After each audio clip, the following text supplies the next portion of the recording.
Hello everyone, welcome to this lecture.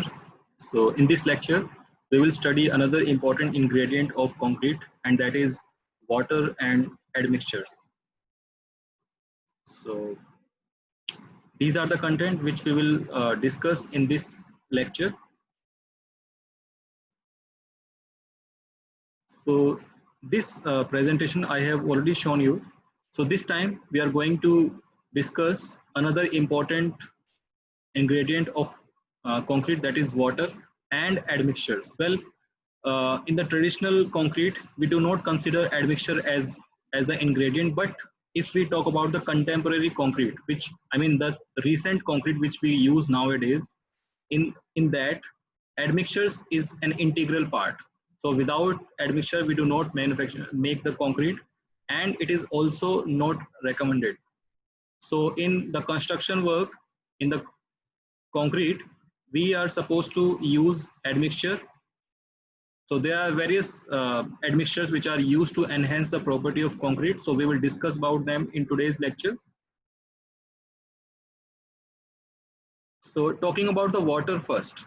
Well, water is a very important ingredient of concrete, as is it actively participate in the chemical reaction with the cement. Well, that chemical reaction with cement is what we know as the cement hydration reaction. So basically in that, cement react with water and makes the uh, product like calcium silicate hydrate and calcium hydroxide.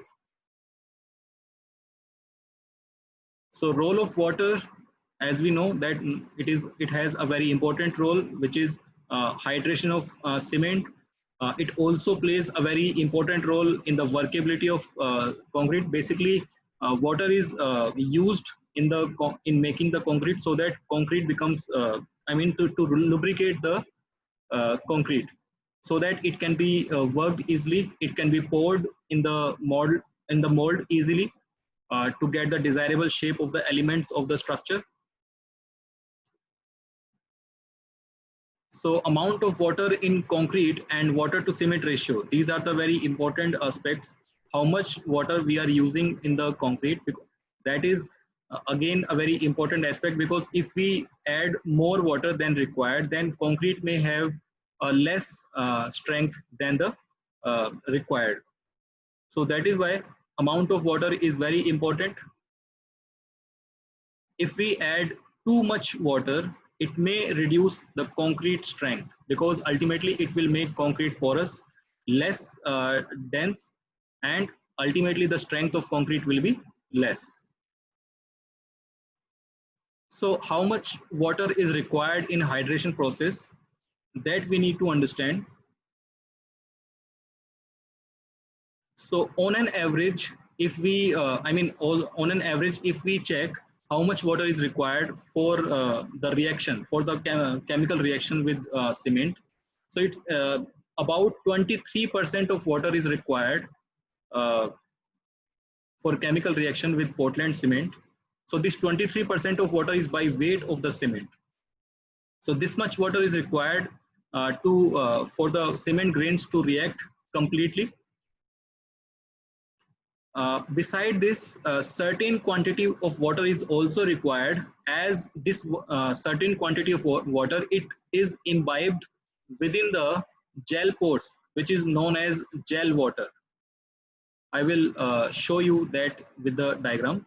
So in this diagram, if we consider these circles as the cement grains, okay, so these grains, now you can see within these grains, there may be a space which is occupied by the gel water. So this is the extra water which is required, which is imbibed within this space.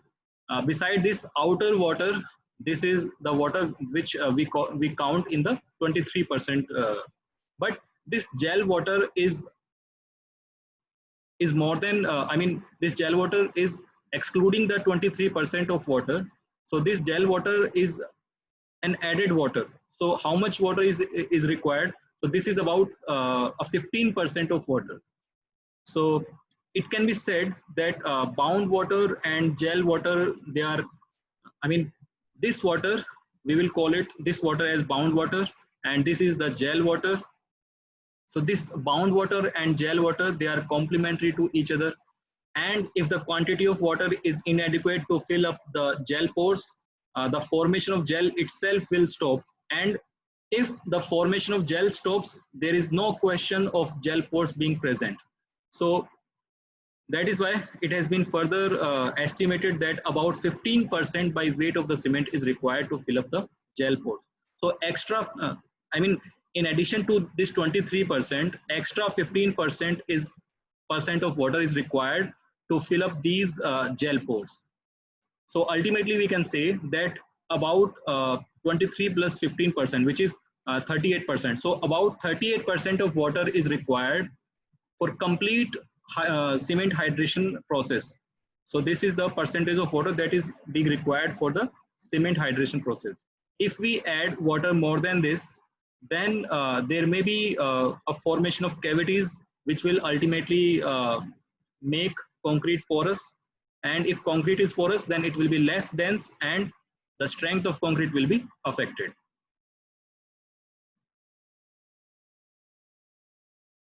Now coming to the quality of water, well, quality of water is also need to be ensured before the use of water within the concrete and cement. So as a popular yardstick to the suitability of water for mixing concrete is that if water is fit for drinking, it is fit for concrete. Well, this does not appear to be a true statement for all conditions. Some water containing a small amount of sugar, it would be suitable for drinking, but it will not be suitable for mixing concrete. And conversely, water suitable for making concrete may not be necessarily be fit for drinking. So as per some specifications, if the water is not obtained from the source that has proved satisfactory, the strength of concrete or mortar made by the questionable water should be compared with the with similar concrete or mortar made with pure water. Well, the best course to find out whether a particular source of water is suitable for making concrete or not is to make the concrete with companion cubes with distilled water.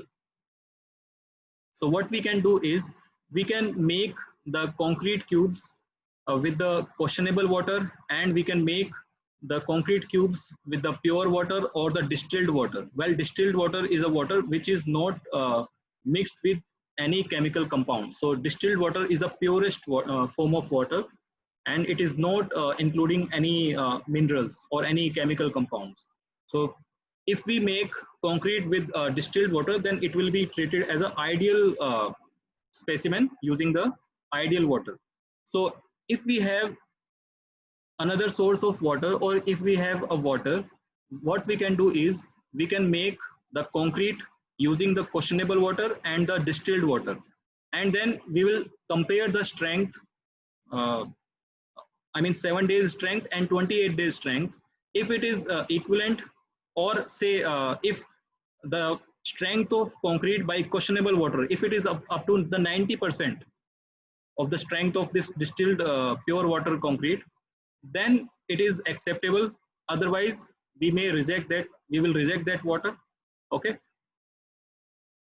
So now, well, we need to understand what are the impurities and how they harm to the water and ultimately to the concrete, and what degree of impurity is permissible in mixing concrete and curing the concrete.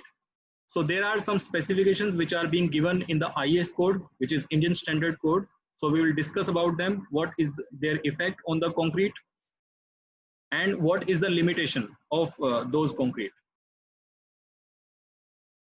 So this is the table which is being shown here. So the chemical impurity may be in terms of sodium, potassium, the carbonate and bicarbonate of the sodium and potassium.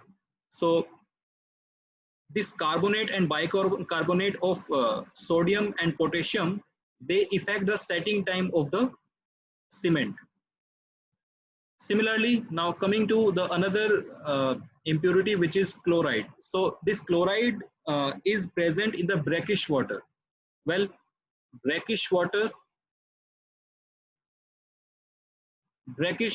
is a water uh, which will be having salinity uh, more than the fresh water and less than the sea water, and it may result, I mean, this brackish water may be chloride may be present in this brackish water, and this brackish water is forms when the fresh water mixed with the sea water.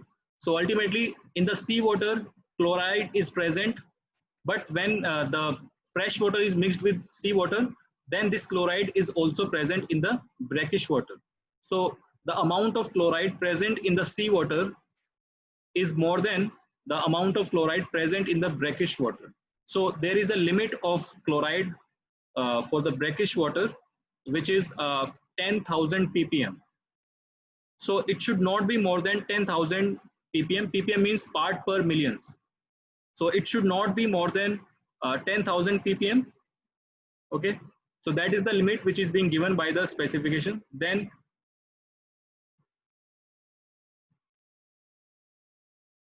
coming to the next compound, which is sodium iodate and sodium sulfate, sodium arsenate and sodium borate. So these chemicals should be in a very low quantity. This sodium iodate and sodium phosphate and sodium borate, they ultimately reduce the initial strength of the concrete to a very high extent, and that is why their quantity should be very low. Similarly, the another important, I mean, another salt which is detrimental to the concrete is sodium sulfide, and even the quantity of 100 ppm of sulfide content, it warrants the testing, which means if the amount of sodium sulfide is present in about 100 ppm, then still we need to check the concrete by using the water which is containing this sodium sulfide. So this sodium sulfide is very harmful to the concrete strength. Similarly, the sodium hydroxide should also be not present, and the value is also, limitation is also given, 0.5% by weight of cement, provided quick set is not induced. Similarly, if we, sorry for the interruption. So if we provide, I mean, there is a limitation of suspended particles also. So this silt, this is basically the silt. It is written salt, but it is basically silt and suspended particle. So the suspended particle may be in the form of inorganic matter or maybe in the form of organic matter. So this is also, there is also a limitation of this suspended particle, which is about 2,000 ppm. So it should not be more than 2,000 ppm. Well, there is a test which is being conducted to check the suspended particle, which is called turbidity test. So this test is conducted on the water to check the quality, and this 2000 ppm is the limit which is given by this test. Similarly, another test to check the total dissolved solid in the water, it is again conducted using the turbidity meter, and the limitation of total dissolved solid is 15,000 ppm. It should not be more than that. Then we have the limitation of organic matter, which is about 3,000 ppm. So I will show you all the IS code which are being used to check the quantity, to check the permissible limit. Like for organic, this is the IS code which is being, I mean, the same IS code is used to get the limitation. So on this point, it is being given that 200 mg per liter should not, I mean, it should not be more than that. Similarly, for inorganic, As I shown you in the previous slide, it should not be more than 3000 ppm. So ppm is also known as, I mean, mg per liter is also known as ppm, part per meter, part per million. So 3000 ppm or 3000 mg per liter. Similarly, the quantity of sulfate, chloride, suspended, so all these values are given in this IS code, which is for the quality of water. So this organic matter in the water, it may be in the form of algae. So algae in the mixing water, it may cause a reduction in the strength of concrete. It may be either by combining with the cement to reduce the bond, or by causing a large amount of air entrainment in the concrete. So algae which are present on the surface of the aggregate, they also have the same effect as in that of mixing water. So algae may be present on the surface of water, I mean surface of concrete, or it may be present in the mixing water. So both of these parts are harmful to the quality of water. So we need to check the quality of water using this IS code and by performing various tests. So in the next part, we will get introduced with the new topic, which is admixtures. Thank you.